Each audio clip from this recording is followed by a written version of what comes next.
Hello, canoeists. Lisa DeHart here, 3 minutes with the Maine Guide, and I'm just sitting at the fire, and I've got some nice corned beef hash going.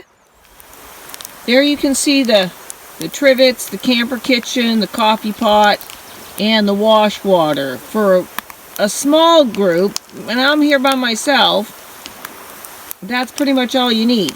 Now, this is the beautiful place I'm camped. Right across the river, right there, last year, was one of the biggest bears I've ever seen. I have guests all the time ask me about cooking really great food in bear country. And here's what I tell them.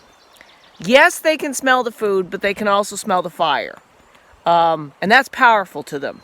That's in the hard drive, okay? That's dangerous.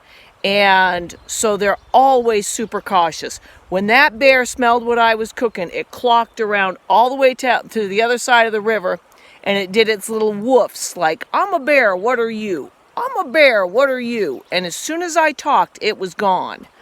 If you just have that little stove, no smell of a fire, and they smell just that and great food, they're like, "Great, let's eat." So, that's Cooking with Bears. I'm Lisa DeHart, and you've just spent 3 minutes with the Maine Guide.